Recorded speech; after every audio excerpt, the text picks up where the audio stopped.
Durante 2 dias, reitores, pró-reitores e representantes de instituições de ensino de todo o país participaram do Forgrade Centro-Oeste, aqui em Pirenópolis, na região leste do estado de Goiás, uma cidade de belezas naturais, artísticas e culturais.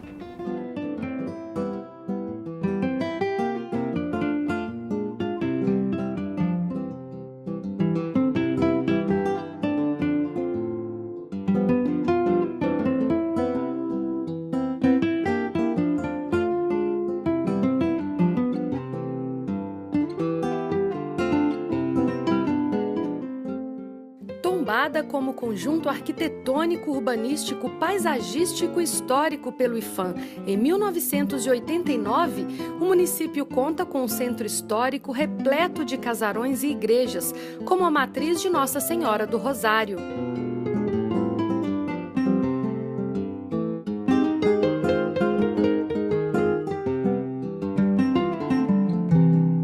A cidade conserva o aspecto antigo e bucólico de quando foi fundada no século XVIII, com o nome de Minas de Nossa Senhora do Rosário Meia Ponte. Mais de 100 anos depois, foi batizada como Pirenópolis, o município dos Pirineus, nome dado à serra que circunda a cidade. Hoje é famosa pelo turismo, pela produção de quartzito e pelas belas cachoeiras que atraem visitantes de todo o país e também estrangeiros.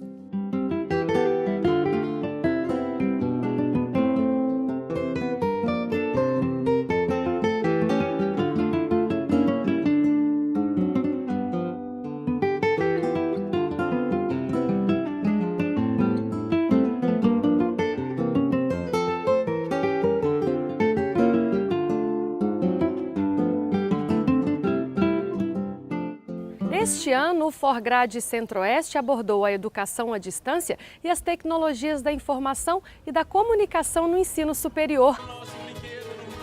Na abertura do encontro, um pouco de cultura popular com o balé folclórico Brasil Central, que encantou a plateia. O projeto é da Universidade Estadual de Goiás e visa a preservação do patrimônio cultural da região e ao desenvolvimento da cidadania e valorização da identidade regional.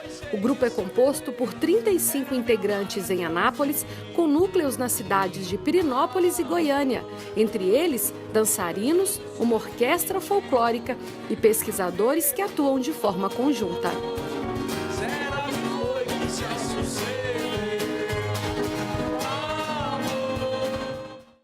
Autoridades e profissionais vieram conferir os debates do Forgrade Centro-Oeste que foram realizados na Universidade Estadual de Goiás. Participaram da abertura o presidente da Câmara de Educação Superior do Conselho Nacional de Educação, Erasto Fortes Mendonça, o vice-presidente do Forgrade Nacional, Cleverson Pereira de Almeida, o reitor do Instituto Federal Goiano, Vicente Pereira de Almeida, o pró-reitor de ensino do IF Goiano e presidente do Forgrade Centro-Oeste, Virgílio Hertal, o reitor da Universidade Federal de Goiás, Orlando Afonso do Amaral, a vice-reitora da Universidade de Rio Verde, Maria Flavina das Graças, o diretor executivo do Instituto Federal de Goiás, Adelino Pimenta, a pró-reitora de graduação da UEG, Maria Olinda Barreto, o pró-reitor acadêmico da Univangélica, Marcelo Barbosa, e a pró-reitora de graduação da PUC Goiás, Sônia Margarida Gomes. No primeiro dia de encontro, as novas diretrizes curriculares para a educação à distância foram temas da palestra ministrada pelo professor Luiz Fernandes Dourado. Ele é pós-doutor em altos estudos em ciências sociais, doutor e mestre em educação e professor titular e emérito da Universidade Federal de Goiás. Atualmente, é membro da Câmara de Educação Superior do Conselho Nacional de Educação e membro do Conselho Superior da CAPES. Em seu discurso, o professor falou principalmente sobre diretrizes e normas nacionais para a oferta de programas e cursos de educação superior na modalidade à distância. É importante dizer que essa diretriz, ela foi uma diretriz de grande polêmica. Das que eu acompanho no Conselho Nacional de Educação, e eu tenho sido relator de algumas delas, esta foi, sem dúvida, uma das diretrizes com maior tensionamento. Tensionamento quanto à estatura do que seria essa normativa, tensionamento quanto à compreensão, à concepção norteadora, quanto à lógica de institucionalização que ela preconizava, bem como na articulação no tocante aos mecanismos de avaliação e de regulação a serem contidos nessa normativa. Depois da palestra, os presentes puderam tirar dúvidas e fazer perguntas ao professor Luiz Dourado. Ele foi relator das novas diretrizes para a educação superior à distância, homologadas pelo MEC, uma oportunidade de trocar experiências e debater os desafios e avanços da EAD, além de possibilitar uma reflexão sobre o cenário atual. A nossa equipe teve a oportunidade de tomar um café com o professor. Primeiro, dizer que ele é um documento de normas e diretrizes nacionais para a oferta de programas e cursos na modalidade à distância, né? Então, quer dizer, ele será um referencial para as instituições para que elas se organizem para a oferta de programas e cursos na modalidade à distância. Quer dizer, o que ele avança? Ele é um documento que, primeiro, ele tem por centralidade a institucionalização desta modalidade nas nossas instituições, né? Quer dizer, nós temos instituições públicas, comunitárias, privadas, temos diferentes formas de implementação da educação à distância, mas, de maneira geral, nós podemos afirmar que as instituições ainda não vivenciam uma plena institucionalização.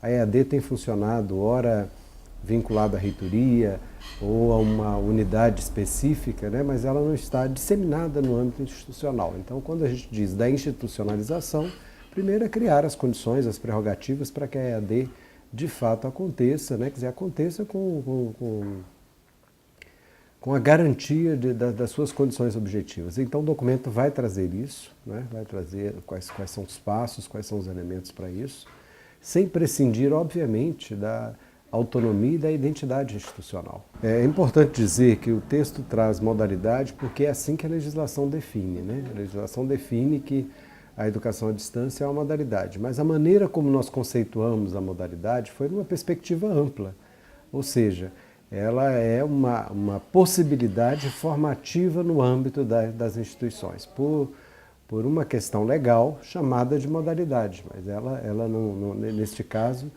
ela não se coloca como um apêndice do ensino presencial. Ela é uma possibilidade formativa importante, desde que sejam asseguradas as condições de qualidade. Desde que essas condições de qualidade elas envolvem o projeto pedagógico, que é central, né? Os profissionais da educação, professores, tutores como profissionais da educação, e também toda as diferentes linguagens, né, os equipamentos, quer dizer, as múltiplas possibilidades. Quer dizer, isso que deve fazer parte de um projeto institucional. Então, ao ser apresentada como modalidade, isto é apenas uma exigência legal, dos marcos legais hoje colocam isso, mas isso em nada impede, ao contrário, a concepção que está posta lá, ela é uma concepção de grande abrangência e que permite, né, quer dizer, de fato, uma educação à distância como dinâmica formativa a ser implementada nas nossas instituições com as suas particularidades. Primeiramente, eu acho que e a resolução fala disso, ela estabelece um prazo de 120 dias para que o INEP, junto com a CONAI, junto com a SERE, CESU e Conselho Nacional de Educação, possam estabelecer novos marcos de qualidade para a educação à distância. Porque o último documento que nós temos é um documento de 2007. De lá para cá o campo avançou muito, né? Já temos muito mais experiências, então é preciso ter marcos de qualidade que sejam mais atualizados e mais abrangentes possíveis. Então acho que um primeiro é esse, já tem uma comissão criada para essa discussão. O segundo é um processo de autoavaliação de cada instituição, acho que cada instituição deve se autoavaliar, identificando, quer dizer, as vivências já implementadas, as lacunas, as dificuldades encontradas. Um terceiro diz respeito a financiamento. Financiamento é crucial, né, tanto para as instituições do setor privado quanto do setor público, mas especialmente para as instituições do setor público, uma vez que as possibilidades, inclusive dos seus desenhos institucionais, está muito ligada à matriz orçamentária, quer dizer, as condições objetivas que elas vão dispor, não é, para implementar tanto presencial quanto à distância, né? Então, pensar uma política, um plano de desenvolvimento institucional, ele deve ser pensado então com este mosaico institucional, com essa história, com essa vivência, com as experiências, com a avaliação das experiências já obtidas, uma avaliação do caminho percorrido e uma projeção, né, em termos de futuro, considerando a resolução como elemento balizador para a experiência institucional, né? Então, eu sou muito otimista, eu acho que nos últimos 20 anos a educação à distância ela avançou muito no país, nós temos muitas experiências exitosas, é bem verdade que também temos experiências extremamente frágeis, aligeradas, né? Mas a resolução ela vem para dialogar exatamente com as instituições que querem fazer uma educação à distância de qualidade. Então, acho que seria um pouco esse o caminho, né? Quer dizer, num balanço, acho que cada instituição tem que fazer o balanço. É importante também que as instituições possam trocar experiências entre si, né? Então, nós estamos aqui numa reunião do Forgrade Centro-Oeste. É muito importante que essas instituições que têm vivências, experiências diferenciadas possam traduzir, né, o que já percorreram, quais foram os limites encontrados, quais foram os avanços que tiveram. E neste balanço a gente vai certamente encontrando aí melhores caminhos e alternativas para implementar uma educação superior de qualidade. No primeiro dia de Forgrade, os debates giraram em torno da institucionalização da EAD e também das diretrizes nacionais curriculares para a educação à distância, elaboradas pelo Conselho Nacional de Educação. No próximo bloco, nós vamos conferir como foi o segundo dia de Forgrade. Voltamos já.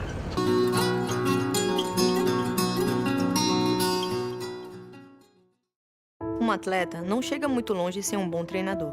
É ele que me anima quando eu estou cansada e me faz acreditar quando eu penso em desistir. Mas é preciso aproveitar cada minuto do treino, com respeito e atenção. Afinal, é ele que me ensina tudo o que eu preciso. Não é à toa que a gente chama o treinador de professor. E na sua escola não é diferente. Respeite seus professores. São eles que irão ajudar a fazer de você um campeão na vida. Ministério da Educação, Governo Federal. Ordem e progresso.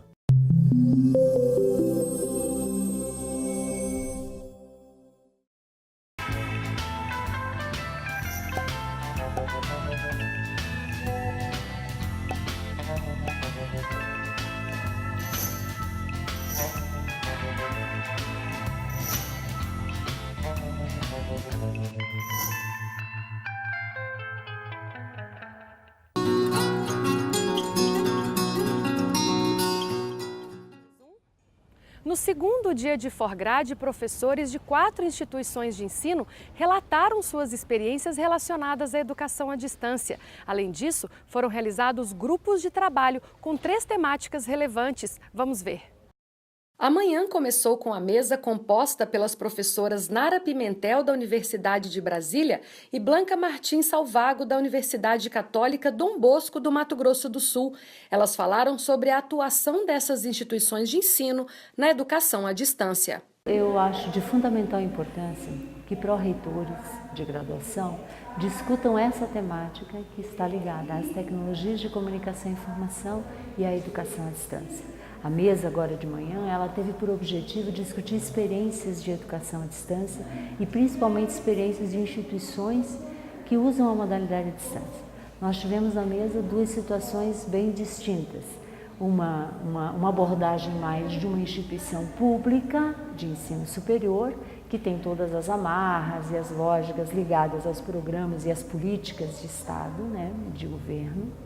E tivemos uma exposição também de uma universidade que tem uma autonomia diferenciada de gestão, mais voltada para um ensino assim, muito focado, de cursos e tal. Eu penso que a riqueza está justamente aí. Nós tivemos 2 abordagens, o que permite ao público e aos pró-reitores perceberem estágios diferenciados de implementação de experiências em educação à distância. A educação à distância está em construção. É uma coisa que não tem um modelo que seja definido e que seja aplicável em todos os contextos. Então, este momento de trocas de experiência é muito rico para que nós todos possamos conhecer o que os nossos parceiros estão fazendo em outras instituições, como que eles estão trabalhando com a educação à distância, que desafios estão encontrando e aprender uns com as experiências dos outros. Nada está acabado, nada é definitivo, vamos aprendendo com os erros e acertos, né, de cada instituição. E é como eu falei, eu acredito que o momento deste fórum é importante porque as trocas não estão acontecendo apenas lá no plenário. No momento de cafezinho, no momento de convivência fora do plenário, essas trocas estão sendo também muito ricas e todos devemos estar abertos a essa troca e a esse enriquecimento que todos nós precisamos. As palestrantes também destacaram a importância da institucionalização da EAD e de trocar experiências com outras instituições de ensino. Hoje, todos ou estão fazendo, ou estão querendo fazer, ou estão pensando em fazer educação à distância e também usar as tecnologias. Eu acho que o grande objetivo nacional hoje, seja em qualquer âmbito, em qualquer nível de ensino, é a melhoria da qualidade da educação. Então, a questão da experiência ela é fundamental, porque ela mostra os erros e os acertos, ela mostra as possibilidades e as perspectivas. Então, não há um modelo pronto e acabado, não é o modelo de uma pública, ou o modelo de uma comunitária, ou o modelo de uma particular. É um projeto de educação e de nação que pode lançar mão das tecnologias para melhorar a qualidade da educação. Então, a experiência sempre é muito bem-vinda. Porque quando você amplia o seu olhar sobre o que as pessoas estão fazendo, sobre o que as pessoas estão pensando, essa experiência ela tem um impacto muito grande sobre a tua prática dentro da tua instituição. Eu acredito que a educação à distância é uma oportunidade para um perfil de aluno, né? Nem todos os alunos se adaptam a esse tipo de metodologia ou a esse tipo de construção do conhecimento diferenciado, porque tem especificidades próprias. Mas eu acredito também que, com o passar do tempo, a familiaridade com o ambiente virtual vai sendo cada vez mais espontânea, né? Esses nativos digitais que estão chegando também nas universidades e que estão entrando em contato de uma maneira mais familiar, mais espontânea, menos engessada que os imigrantes digitais, né? Em seguida, as professoras Kátia Morozov, da Universidade Federal do Mato Grosso, e Joana Peixoto, do Instituto Federal de Goiás e colaboradora do programa de pós-graduação da PUC Goiás, falaram sobre suas pesquisas na área de mediações e tecnologias. A questão mais importante que se põe é, primeiro, aquilo que são as pesquisas brasileiras e as internacionais, elas têm uma certa proximidade, né, com relação à educação à distância. Então, determinados aspectos com relação ao desenvolvimento da educação à distância, né, um alinhamento, por exemplo, de um projeto político-pedagógico, ou as questões de se entender as tecnologias como alguma coisa vinculada ou integrada ao currículo da própria educação à distância, eu penso que são dois temas importantes que a mesa trouxe e que a gente pode discutir então. Um dos aspectos mais importantes desse momento, eu acho que é o encontro de pesquisadores, estudiosos, profissionais que estão ocupando papéis diferentes nesse processo, nesse sistema da educação à distância. Então, nós tivemos a oportunidade de escutar e de conversar com pessoas que participam do Conselho Nacional de Educação, então, que deliberam, criam normativas, orientações, com os gestores, com coordenadores pedagógicos, com professores e com pesquisadores. Acho que isso é muito rico e muito importante para nos ajudar a compreender a educação à distância, o papel da educação à distância, a função social dessa educação. Nesta mesa, a institucionalização da EAD também foi destaque. Elas apontaram caminhos para que esse processo aconteça, visando sempre a qualidade da educação. Seria aquele que, de fato, a gente pudesse discutir o que é o processo de educação, né? Entendendo que educação à distância é uma maneira pela qual você organiza o processo de ensino-aprendizagem, absolutamente é uma modalidade ou absolutamente é uma metodologia, mas entendendo que, né, essa maneira pela qual vai se organizar esse trabalho, ele tem pretensões e ele tem concepções de com quem nós vamos trabalhar, para quem nós vamos trabalhar e qual o sentido desse trabalho. A institucionalização da educação à distância, ela é uma tendência já indicada pelas pesquisas nessa área, nesse campo.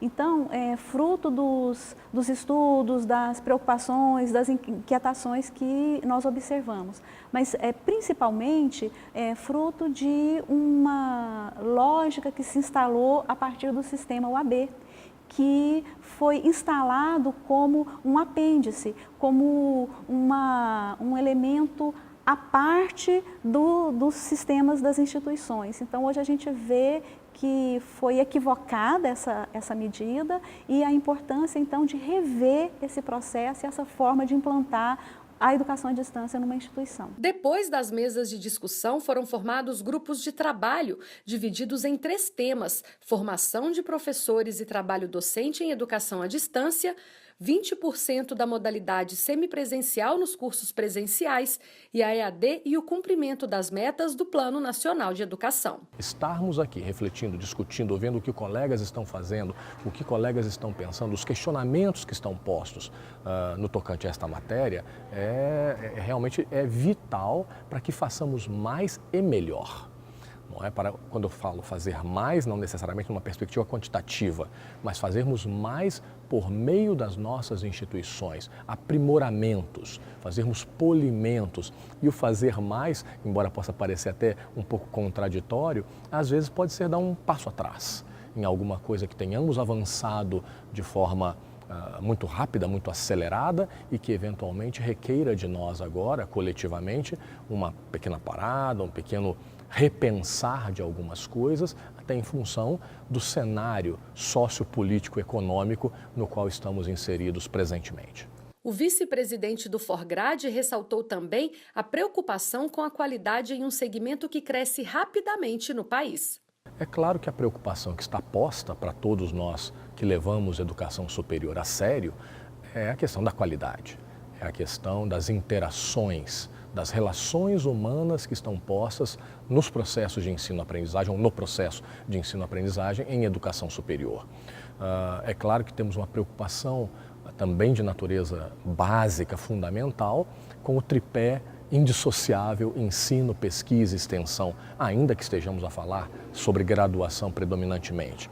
Então, e há outras questões também digamos, de fundo, questões de base, que são objeto da nossa preocupação e que têm que ser permanentemente objeto da nossa preocupação. Então, sem ignorar que é uma realidade, sem ignorar que que cresce até rapidamente, taxas rápidas, não é? Pelo menos de matrículas, não é? E oferta de vagas, quer seja por meio das entidades estatais, por meio da UAB, por meio da Univesp, que é a virtual lá de São Paulo, não é? Quer seja por meio das instituições comunitárias, quer sejam das não comunitárias. Então, o que nós estamos a pensar, a refletir, a considerar, a reconsiderar, entra muito no mérito da qualidade e de quão indispensável é esta qualidade, quer falemos no mundo presencial, quer falemos no mundo não presencial da educação superior. O resultado das atividades subsidiou a elaboração da Carta de Pirenópolis. O documento contendo as propostas de ações será encaminhado para compor a Carta do Encontro Nacional, que será entregue ao MEC e órgãos e entidades ligados à educação. Quem veio de longe para participar do encontro espera colher em casa frutos quanto ao desafio de institucionalizar a educação à distância. Esse encontro está sendo bastante importante para a gente, né? Todas as pessoas que realmente atuam há muito tempo na educação à distância. E eu, enquanto diretora de educação à distância lá do Instituto Federal do Espírito Santo, estou há 10 anos trabalhando, né, com educação à distância. E algumas discussões que às vezes a gente não vê acontecer em outros eventos ou vê de uma forma muito truncada, né? Falando muito de UAB, muito de ETEC e não falando da EAD como um todo, não falando de institucionalização da EAD. Então isso tem sido recorrente nas discussões, a própria apresentação, As orientações que estão sendo dadas em relação à resolução do CNE, por exemplo, estão sendo bastante esclarecedoras, bastante importantes para a gente entender até mesmo o processo que foi ali por trás, o como que as decisões foram tomadas. Então, isso com certeza agrega muito à nossa discussão institucional, né, que a gente está tendo, não apenas do IFES em si, mas a discussão que a gente está fazendo em toda a rede federal. Então, para a gente aqui discutir a institucionalização da EAD num momento como esse, de escassez de recursos, de dificuldades de você gerenciar os programas que o governo até então utilizava para manter a educação à distância, é fundamental. E os próximos passos é que vão determinar como que de fato uma instituição consegue institucionalizar a EAD com os seus recursos, com a sua mão de obra, com a sua infraestrutura física. Eu acho que essa discussão ela é muito rica e ela tem que ser feita para que a gente consiga avançar mais. E quando a gente institucionaliza, a gente também está tentando dizer, olha, a gente quer que a educação à distância funcione aqui na instituição, independente de programas externos. O programa externo ele é fundamental, porque tem alguns critérios, algumas questões que não são possíveis resolver de forma institucional. Por exemplo, quando você precisa chegar a localidades de difícil acesso e não pode realizar um concurso público para lá, não consegue colocar uma equipe de trabalho naquele local. Aí os programas auxiliam. Mas quando a gente fala também de institucionalização, a gente tem que perceber que internamente os nossos professores, os nossos técnicos administrativos precisam incorporar esse conceito do que é a educação à distância para que a educação à distância evolua enquanto instituição. O IF Goiano tem sempre presença expressiva no Forgrade e na edição Centro-Oeste não foi diferente. Nós convidamos o reitor da instituição, professor Vicente Pereira de Almeida, e o pró-reitor de ensino, professor Virgílio Hertal, para comentarem um pouco sobre o encontro. Professores, muito obrigada pela presença. Para a gente começar, eu gostaria que os senhores comentassem a respeito de um balanço mesmo desse encontro que foi tão produtivo e tão importante para todos nós. Assim, o Forgrade como um momento de encontro, né, dos pró-reitores ou dos diretores na parte de graduação, muito importante para que eles possam estar tendo informações. E esse assunto ele veio, que é o ensino à distância, uma grande importância para que seja discutido, para que nós podemos ter aí parâmetro, para que nós podemos aperfeiçoar mais o ensino à distância. Realmente o Forgrade Centro-Oeste ele teve um papel muito importante, né? A integração dos pró-reitores aqui da região Centro-Oeste, assim como outros gestores da área do ensino de graduação. E o tema foi um tema assim, muito atual e muito relevante para as nossas discussões, que é sobre a educação à distância, né? O Forgrade também teve um papel importante, que é a integração das instituições. Eu vejo que as instituições grandes, pequenas, todas juntas naquele momento, discutindo o mesmo assunto. Então o Forgrade tem esse poder ter as transformações que nós queremos. E sobre a educação à distância, nesse momento as instituições elas trabalham para uma institucionalização, que inclusive foi o que mais foi debatido no encontro. Como os senhores percebem isso no IF Goiano? Até então nós tínhamos uma certa experiência em AD apenas no nível técnico, né? E não de uma forma assim institucional, mas de uma forma por meio de programas. E esse próximo passo agora que nós precisamos dar, que é interiorizar a EAD, institucionalizar a EAD, é extremamente importante. E o Forgrade serviu muito para nós de subsídio de informações, de troca de experiências para isso. Já existem alguns passos, existem algumas metas agora para o segundo semestre e algumas coisas também que serão realizadas para 2017. Como o IF Goiano se prepara para cumprir essas metas, que no caso aqui nós temos 3 cursos para o segundo semestre e a perspectiva dos 20% dos cursos presenciais serem à distância para o ano que vem e outras ações também. Eu vejo para 2017 essas ações que você já citou, que eu acho que é muito importante na formação de professores. Eu acho que é importante também para outros profissionais na área, até mesmo do ensino à distância. Nós sempre estamos capacitando pessoas para que possam atuar no ensino à distância. Então eu vejo que isso aí é uma modalidade muito forte e que às vezes falta profissionais capacitados. Então o ensino à distância tem também essa facilidade da gente estar interiorizando e levando e formando até nossos servidores também. É muito importante para que nós podemos estar consolidando o ensino à distância no IF Goiano. A gente está no início de processo de discussão com todos os atores, vamos dizer assim, envolvidos, né, dos diversos campos, das coordenações de EAD, da diretoria de ensino, os professores e nós da Pró-Reitoria. Eu vejo que o nosso centro de referência vai acontecer por esse apoio que nós estamos tendo também hoje da própria CETEC, questiona, no próprio CONIF. Então é muito importante que nós tenhamos essa integração e realmente nosso centro de referência. Ok, professores, muito obrigada pela presença. Desejo a todos sucesso, então, nessa empreitada. Obrigado. Durante 2 dias foram muitos debates relacionados à educação à distância no país. Agora todos se preparam para o Fórum Nacional, que será realizado em Manaus. A gente se vê no próximo programa. Até lá!